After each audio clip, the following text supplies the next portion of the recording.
Okay, here we are with the Bhagavatam. Continuing from yesterday, I have a slightly different setup. Slightly different technical setup. Hopefully it's a better camera. And you could probably get better audio then. Okay. All right. Well, let's get going. So yesterday,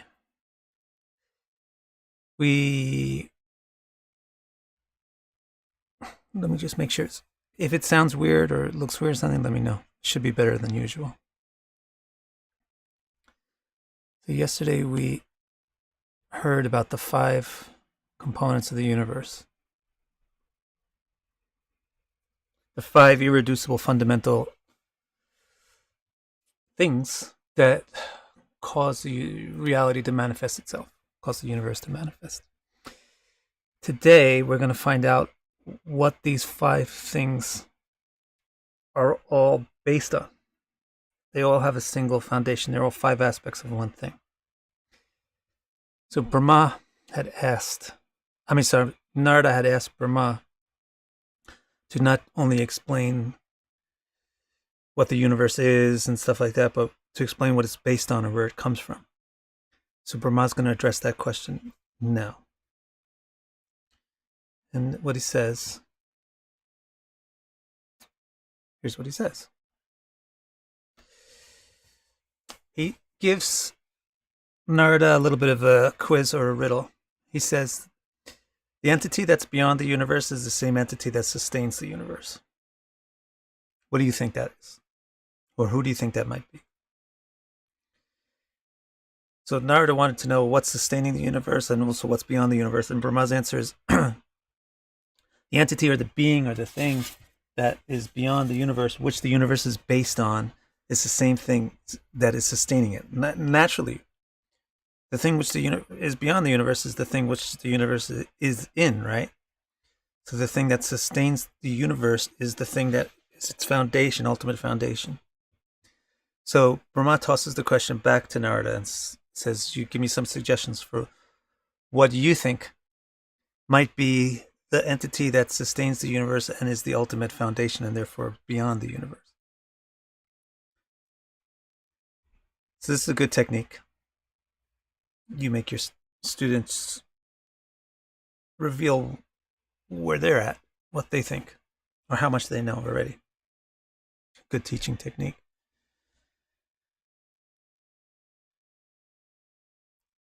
So I'm going to slightly deviate from the way that I've written it out in the book, because I think I could present it in a little bit of a better way.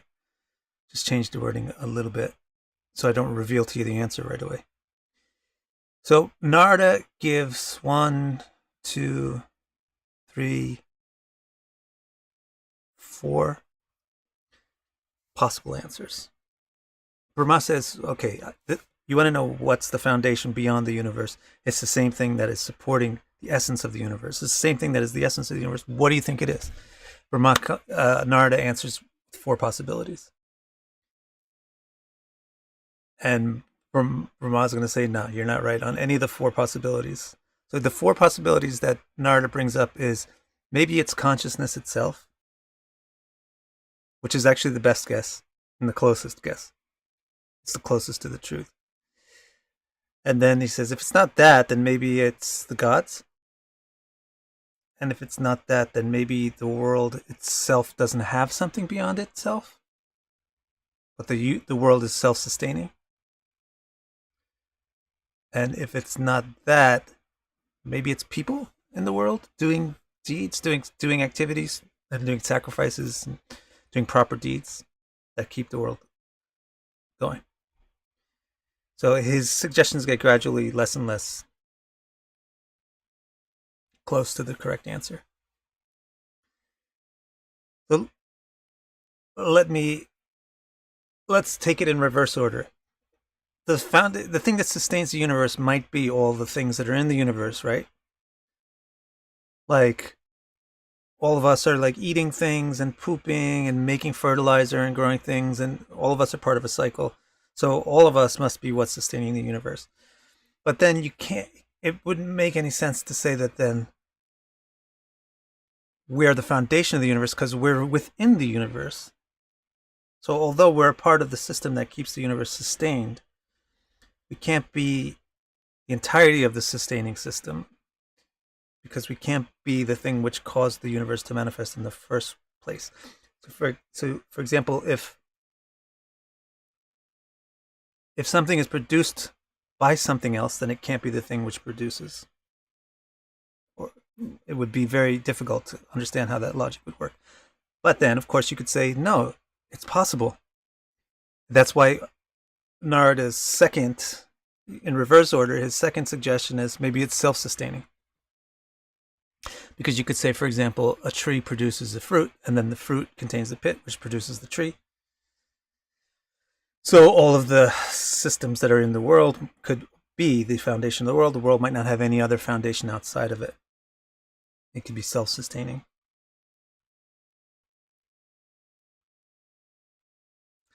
But Brahma doesn't really give a logic against that. He just says, I disagree. But you can import a logic. Actually, Brahma doesn't give any logic to any of the answers, but you can comment and add logic. Actually, Brahma's logic is this. He says, all the things that you've mentioned have something beyond them for which they strive. So therefore, they can't be the ultimate thing which supports everything else.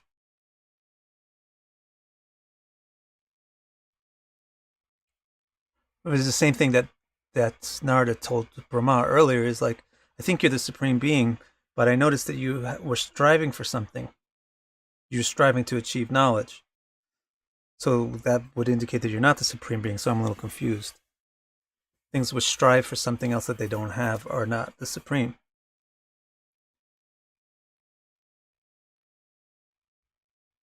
Then Narada's answer is, well, maybe the things which are in the universe in one form are also beyond the universe in some other form, like the gods, for example.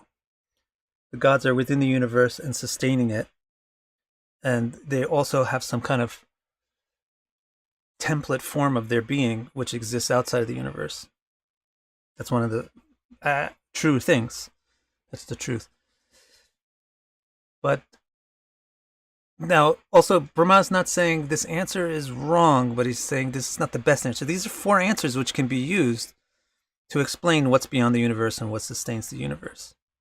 But Brahma wants to give Narada the ultimate answer, which he got from Vishnu, by understanding Vishnu, which is a superior or a more complete answer to these other things than these other things. So there's something that's more complete than this.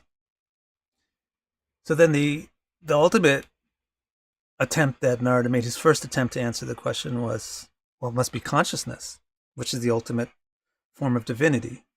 He's saying maybe it's the entities in the world that sustain the world, and then he's saying, so, well, maybe that makes a self-sustaining chicken and egg unit. Well, maybe that the primary players in that chicken and egg unit are the gods, who we know the Vedas have described as existing both beyond the universe in a primordial form and in the universe in a specific form. Well, maybe the essence of then his final best effort is maybe the essence of the gods is consciousness. That's the essence of divinity. So maybe consciousness is. But Brahma says, actually, even consciousness is not a perfect understanding of what is sustaining the universe, because consciousness has an objective. So what Brahma is going to answer to Narada is that these answers are not the most complete or direct answers to what's the ultimate origin of the universe, although they're not incorrect. The ultimate answer is that there is a conscious entity. It's not just consciousness, which is consciousness is lacks a subject and object. So it needs to become a subject and object to be expressed. So it's not just consciousness, but it's the conscious entity manifest as the subject and object. The ultimate original prototype or template for all conscious entities, is the foundation of the universe, and that's called Narayana. Brahma is going to refer to this entity as Narayana because it means, the word Narayana means, one of the derived meanings of the word Narayana is like the sum and substance of everything that exists, the collective being. So Narayana is a synonym for Vishnu.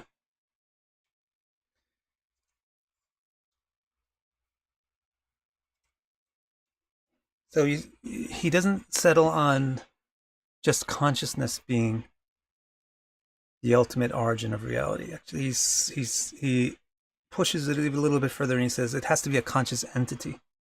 Otherwise, the consciousness is not complete. Consciousness is not complete unless it can be expressed upon an object by a subject. So it must be a conscious entity with subjects and objects. A mind, a body, etc. Any questions?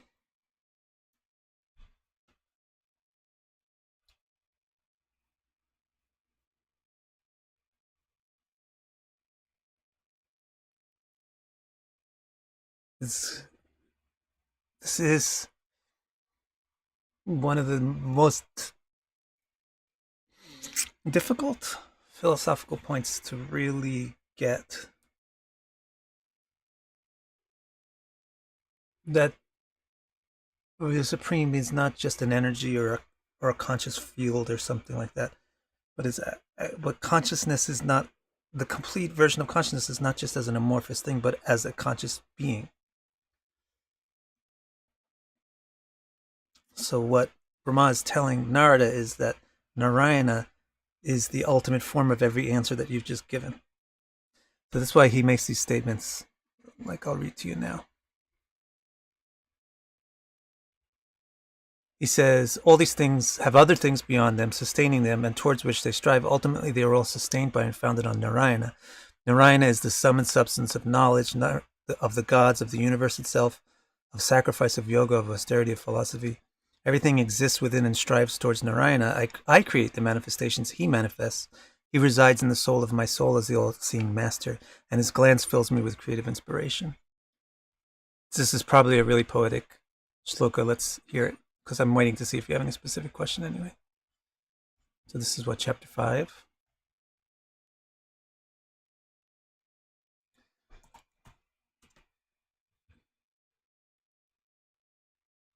See if I can get you this. It's going to be one of these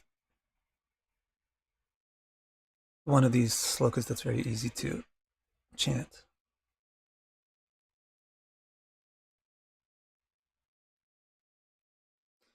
All right, here we go.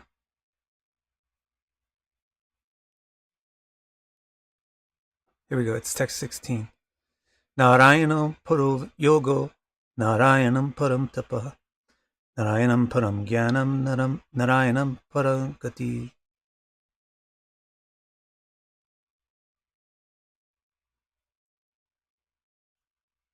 Okay, any question? I don't understand. What is then Jiva? Purusha and Brahman are all referring to the same thing. Atman, Purusha, Brahman. You have to go back to the first part of the Bhagavatam, which we covered. I'm not sure if we covered it in sufficient depth. I don't want to make this into an advertising commercial, but if you want to cover this topic, Raghuvar, in full detail, you want to study Tattva Sandarbha, written by Jiva Goswami. I translated it, called Basic Truths of Gaudiya Philosophy. Let me just write that down. Basic Truths of Gaudiya Philosophy. Or you can take the course that I do called What is Reality, or something like that. It's an exposition on a text that was in the first part of Bhagavatam. I think can't remember the verse number. It says, Vadanti tat tattva vidas tattvam yajnanam advayam brahmeti paramatmeti bhagavaneti shabdite. Puts all these, it says that there's different conceptions of the Advaya Gyan Tattva, of the one absolute supreme reality, there are many different conceptions based on the subjectivity of the experiencer of that reality. Some subjectivities will describe that thing as Brahman, which means comprehension or consciousness itself. Some will describe it as Paramatma or Atma or Purusha, which is an entity who is conscious, but the existence of that entity is confined within the world that you experience. And then the full subjectivity of the absolute reality is Bhagavan, which is a conscious entity whose existence is not confined within your experience, but who your experience is confined within that entity's experience, and that entity is the primary enjoyer, and you are the instrument. So that's how all these different concepts of Narayana fit into one.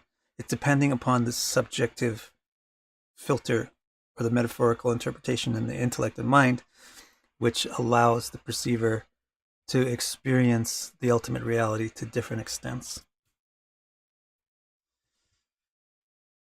All right, let's continue. We got now another. That's an interesting section that we just covered, but it's a little mind-bending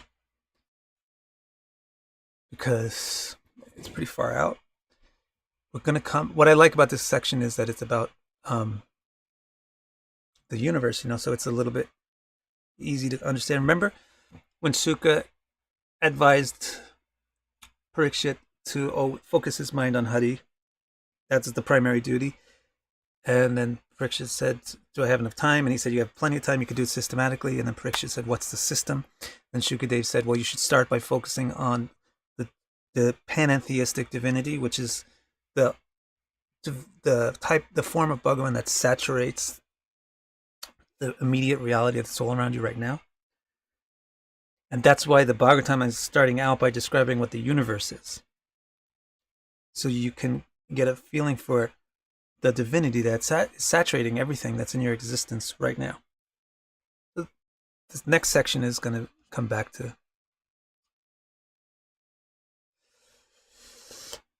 describing this universe. The five things we described previously, the five fundamental principles that are in the universe. There's conscious Jiva, and then there's objects that the Jiva wants to be conscious of. Those are called Dravya. And then there's the preference that a Jiva naturally or intrinsically has towards certain types of experiences and away from others. That's called their psychology, or their inherent nature, called Swabhava. Those are the three primary things that generate the universe. And then additionally, two more things are in effect is that the Jiva, in order to experience the objects, interacts with them. So there's a fourth entity known as karma, which is action.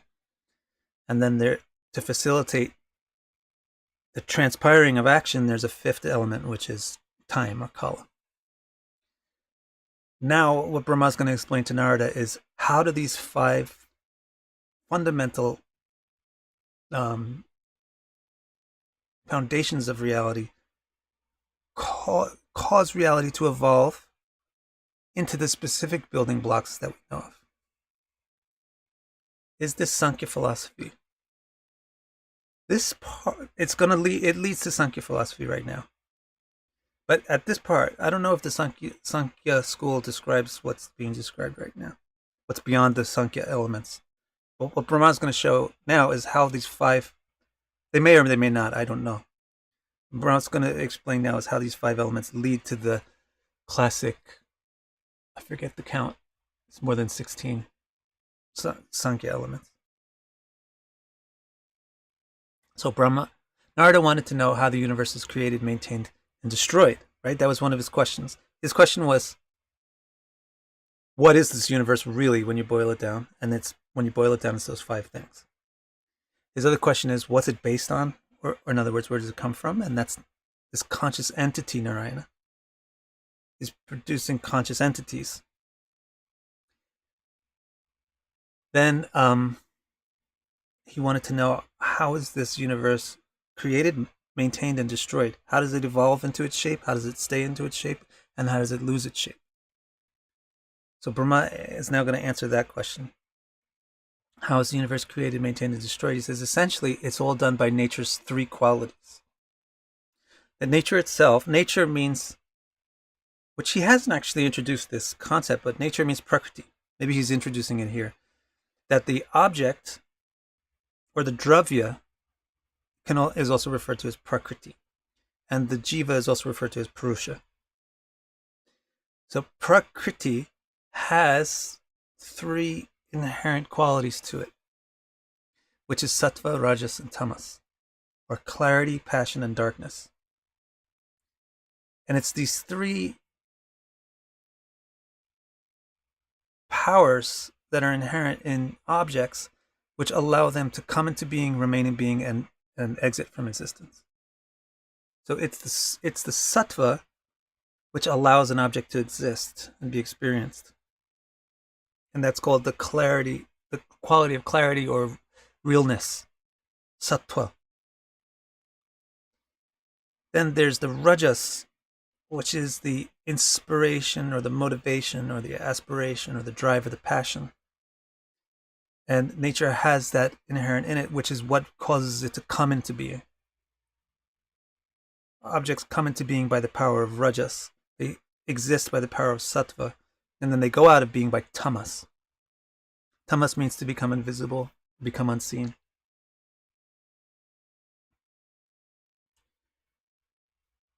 Then Narada asks a question about these three qualities. You said they're nature's qualities. Do they originate from nature, or are they originate from something beyond? What is the origin of these three qualities?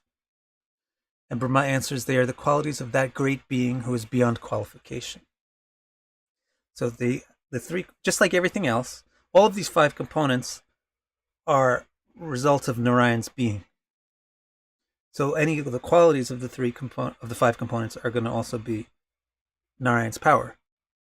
So the sattva, rajas, and tamas that's inherent in material nature itself is Narayan's power. But the interesting thing that he says is that Narayan is beyond the qualities, but these qualities are his. So Narada asks about that next. He says, how can something that's beyond qualities possess qualities? You got Narayana, who's beyond the qualities of sattva, rajas, and tamas, but yet you said that sattva and rajas and tamas are his qualities. So explain that. And Brahma answers, that great being, now he's referring to Narayana as the great being. That great being possesses great power, and it is actually the power which has the qualities. So this is called Shakti, power. The Shaktiman inherently has Shakti. That great being, Narayana, has great power, Shakti. And although the great being is beyond qualification, can't be qualified or delimited, etc., the power of the great being utilizes qualities. It's actually the powers that have the qualities. That's why that's why the three qualities show up in Prakriti, in the Shakti, rather than in the Purusha, Shaktiman.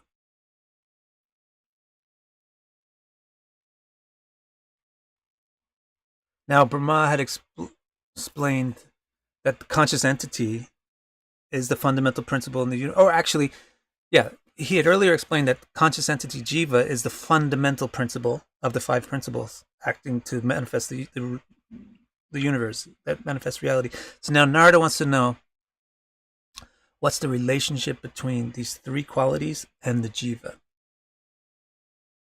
Melissa has a question. Are action and time related to tamas, or are there correlations of the three as to the five?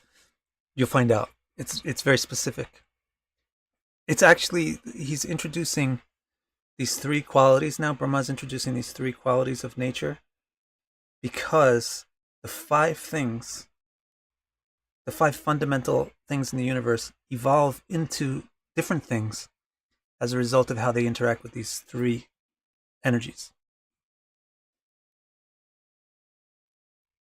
action and time are actually, and Jiva and Prakriti are all beyond the three qualities, but through the three qualities they manifest specific results. So now Brahma's going to explain how the Jiva, or the conscious, subjective conscious entity, is related to the three. But I got another good question now from Abhishek. I'm finally getting really good questions. How is Swabhava different from Ahamkara? It's not really.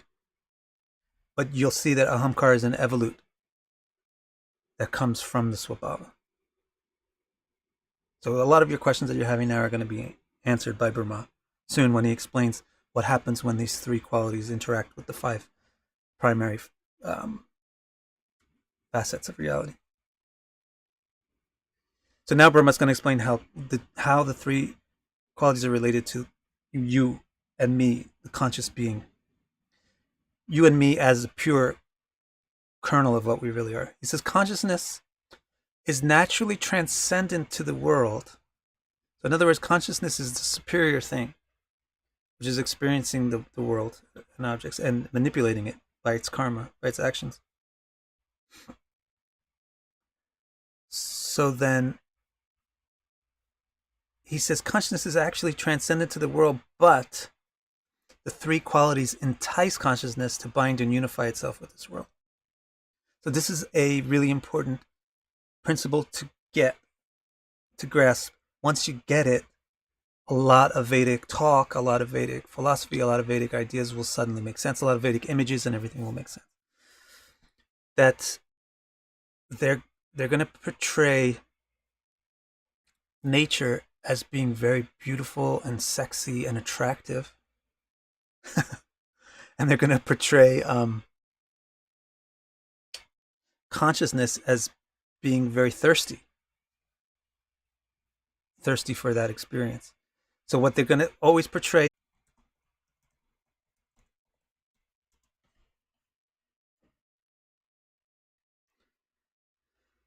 Am I back?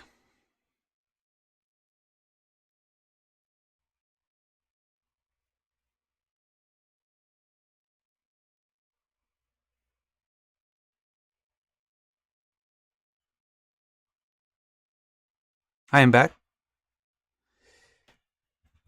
All right, so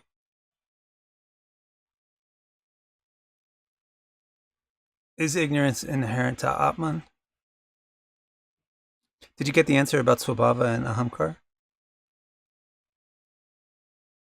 You got that answer? Did you get the answer about... So then let's go on to the answer of... Is ignorance inherent to... Yeah, they're the same. But they're almost the same. Ahamkara is an evolute from Swabhava. And about avidya is not inherent to Atma. Vidya is inherent to Atma. But because the Atma's consciousness is enamored by the qualities of nature, it accepts ignorance as its nature. So it needs to remove that ignorance.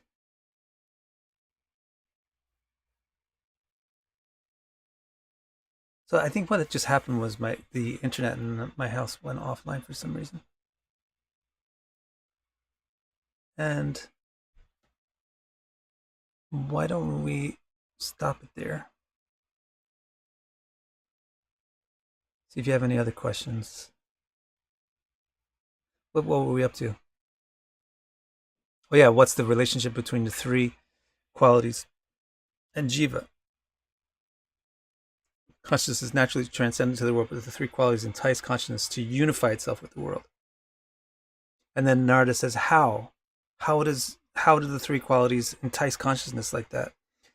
And Brahma explains, consciousness wants to unite with the three qualities because they manifest objects of pleasure and the means for enjoying those objects. So consciousness is naturally thirsty. Kamo smi. Kamo sakamyata. Bahusya prajayata. The Vedas explain that Brahman has kama, that consciousness has thirst, and it's thirsty for something that we call pleasure, which is a desirable experience. So consciousness wants a desirable experience, pleasurable experience. And then there's this stuff called prakriti that produces objects which can be experienced and produces tools to experience those objects. So consciousness feels like, I want that stuff. So consciousness binds itself to prakriti, to the tools and objects that it manifests.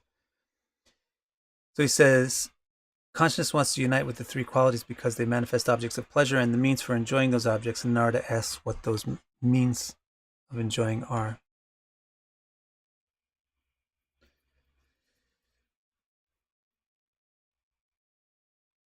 Hi, Smith. Raghuvar, does Ahamkara join with Jiva to form Atman? Actually, basically, in the Vedantic glossary, usually the term Jiva is used only to refer to the Atma, which is enamored by Prakriti, by the three qualities. Usually it's not used to refer to a transcendent Atma situated in its own self or situated in Bhagavan. So usually Atma is used to refer to the pure conscious being, and Jiva is how that pure conscious being becomes a living being in the system of Prakriti. So Ahankar is a upadi or adjunct to Atma, which causes the Atma to behave as the Jiva.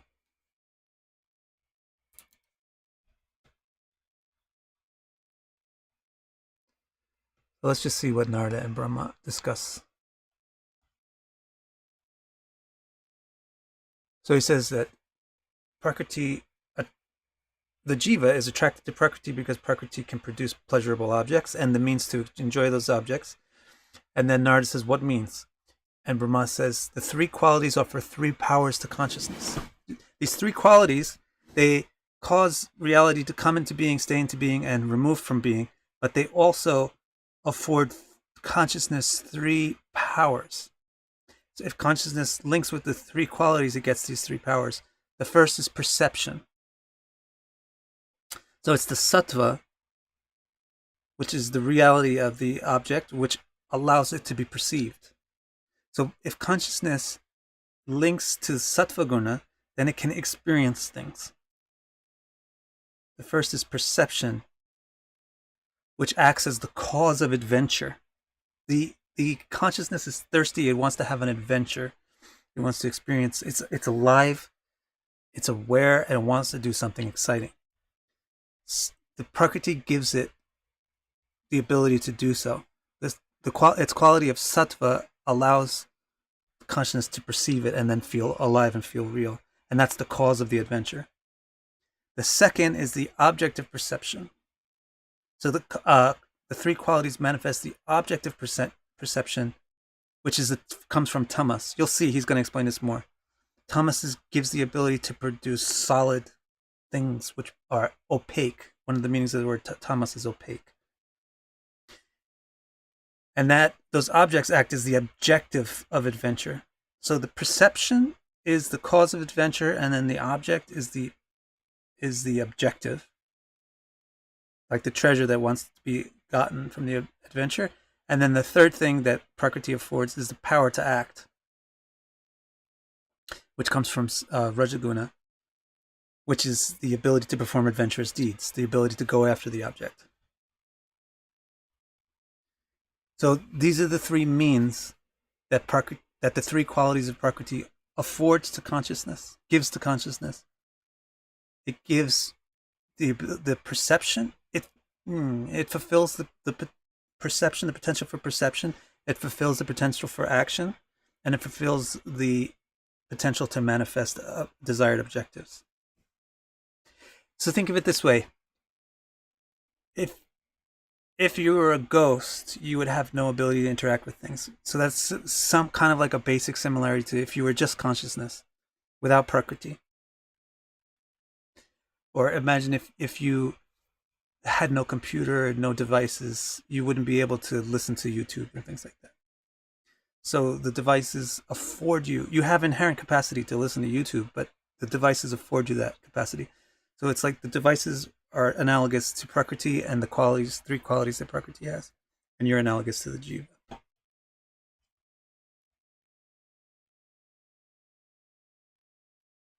Why don't we just go to the end of this section?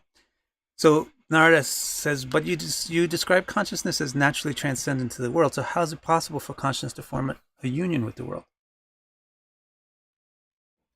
So Brahma is going to explain that the union is something that the consciousness wants to have. Therefore, it's made possible. Because there's nothing impossible for consciousness, especially for the original consciousness. So what he says is that the original consciousness sanctions the desire of the subordinate consciousness to unite with Prakriti and makes it possible. Brahma explains that the union is sanctioned and empowered by the all-powerful. He says there is an entity beyond the 3 qualities. That entity is spirit. He exists in a realm we cannot perceive. We who are under the grip of these 3 qualities cannot see his all-attractive form. Nonetheless, he is the master of everyone, including me. So Narada is very fascinated and wants to know the techniques employed by the all-powerful to bind consciousness into a union with the world. Consciousness wants to be bound to the world, but it can't because it's fundamentally different. But there's an entity who is the manifestor of both, Prakriti and Purusha. So that entity has the capacity to put them both in the same system where they can interact. So now Narada says, what is the technique to put them into the same system? And Brahma explains the master of powers uses his power as 3 tools: time, activity, and psychology. He uses these upon the conscious soul whose free will is inclined to divorce from the supreme and marry to the world. Yes, Melissa, Narayana. But Brahma is just referring to him in an abstract way. These 3 powers form the binding link between consciousness and the objects of the world. So, with those 5, the 5 fundamental principles of the world, Brahma's just really clarified those 5. He said there's objects or prakriti, and then there's Purusha, or the consciousness, the conscious being. And the conscious being wants to go into the objects to enjoy them, but it can't because it's not the same as those objects. So the supreme being, who is able to touch both worlds, able to touch consciousness and objects, links consciousness to object by using these 3 other things: swabhava, karma, and kala, by using psychology, activity, and time. So it empowers the consciousness to have swabhava, engage in activity, and have that activity bear fruit. So what Brahma explained is the swabhava and the kala and the karma is the way that the consciousness links with Prakriti.